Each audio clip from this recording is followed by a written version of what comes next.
আচ্ছা মা, আমি কেমনে হইলাম? ও ছোট ছেলে, ওকে অন্যভাবে বুঝাতে হবে। হয়েছে কি, একদিন আমি ছাদের উপরে বসে আছিলাম, তখনই একটা পরী তোমাকে কোলে করে নিয়ে এসে আমার কাছে দিয়ে গেছে। আহারে, আব্বাই পরিডারও ছাড়লো না। দোস্ত, আমার কাছে তোর বড় বোনের বিয়ের জন্য একটি ছেলে আছে। ছেলের নাম কি? আবুল। তার ছেলে কি করে? বাবার বড় ব্যবসা আছে। ও আচ্ছা। বল্টু, তুই কয়েকদিন আগে আমার বোনের বিয়ের জন্য একটি ছেলের কথা বলছিলি না? হ্যাঁ, আমি খোঁজ নিয়ে জানতে পারলাম ছেলের নাকি বাবাই নাই, কিন্তু তুই যে বললি ছেলের বাবার বড় ব্যবসা আছে। আরে ছাগল, বাবার ব্যবসা মানে হলো ছেলেটা বাবা কেনা বেচা করে। ভাই, আপনার দোকানে কলা আছে? হ্যাঁ আছে। একটা কলার দাম কত? 10 টাকা। ভাই, আমি 7 টাকা দিব, আপনি কি কলাটা দিবেন? দূর মিয়া, আপনি শুধু 7 টাকা দিয়ে কলার চুলকা পাইবেন। তাইলে এক কাজ করেন ভাই, আপনি কলার চুলকাটা রেখা 3 টাকা দিয়ে আমারে কলার ভেতরের টুকু দিয়ে দেন। আচ্ছা, তুমি তো আমাকে বিয়ের আগে পাগলের মতো ভালোবাসতে, এখন বাসো না কেন? কারণ এখন আমি সুস্থ হয়ে গেছি।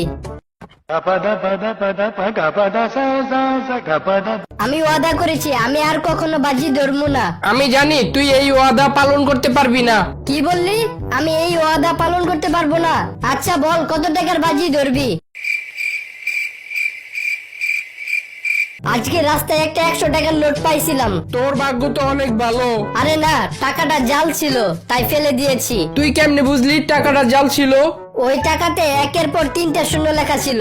জীবনে দেখছো 100 টাকার নোটে 1-এর পর 3টা শূন্য থাকে? 100 টাকার নোটে তো 1-এর পর 2টা শূন্য থাকে। স্যার, কালকে আমি আপনাকে সেলুনে ঢুকতে দেখছিলাম। ও তাই নাকি? হ্যাঁ স্যার, আমার একটা জিনিস জানতে ইচ্ছা করতেছে। কি জিনিস? আপনার তো মাথায় চুলও নাই, আবার মুখে দাড়িও নাই, তাহলে আপনি সেলুনে কি কাটাইতে গেছিলেন? আচ্ছা বল্টু, বলতো বিবাহিত আর ব্যাচেলরদের মধ্যে পার্থক্য কি? স্যার, ব্যাচেলরদের খাট শুধু ভূমিকম্পেই কাঁপে। বল্টু, আজকে এত দেরি করে বাসায় আসলে কেন? আজকে অফিসে অনেক কাজ ছিল, তাই দেরি হয়ে গেছে। কিন্তু তোমার শার্টে লিপস্টিকের দাগ কেন? আরে, এই দাগ কেমনে আসলো? আমার গায়ে তো তখন কোনো শার্ট ছিল না। জানোস দোস্ত, আজকে আমার সর্বনাশ হয়ে গেছে। কি হয়েছে? আমাদের বাসার নিচের তলায় জিফান নামে একটা অন্ধ লোক থাকে, তোর মনে আছে? হ্যাঁ মনে আছে। আজকে আমার বউ গোসল করতেছিল, হঠাৎ করে কলিং বেল বেজে উঠে। তারপর আমার বউ বাথরুম থেকে জিজ্ঞাসা করলো কে আসছেন। পরে দরজার বাইরে থেকে সেই অন্ধ লোকটা উত্তর দিল, আমি আপনার প্রতিবেশী জিফান। এটা শুনে আমার বউ চিন্তা করলো কষ্ট করে জামা কাপড় পরার দরকার কি, এভাবেই যাই, অন্ধ মানুষ আর কি দেখতে পারবে। পরে দরজা খুলে দেখে লোকটা মিষ্টি নিয়ে আসছে।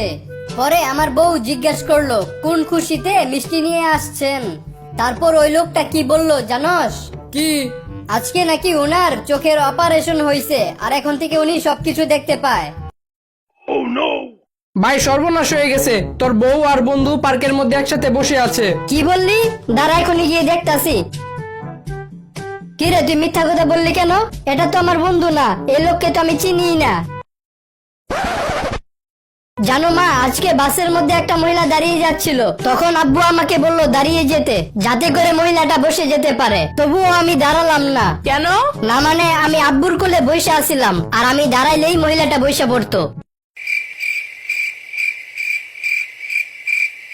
জানোস বল্টু, আমার যে গার্লফ্রেন্ড আছে কুদ্দুস, ওর কাছে আমার নামে উল্টাপাল্টা কথা বলছে। আমি নাকি খারাপ, আমার বন্ধুরা নাকি বাটপার। কি কইলি? দাঁড়া, আজকে আমার একদিন কি কুদ্দুসের একদিন। আজকে কুদ্দুসের খবর আছে, চল আমরা দুজন মিলে কুদ্দুসকে মেরে আসি। চল। আচ্ছা, আমরা যে কুদ্দুসকে মারতে যাইতেছি, এই কুদ্দুসটা কে? আমার গার্লফ্রেন্ডের বাপ।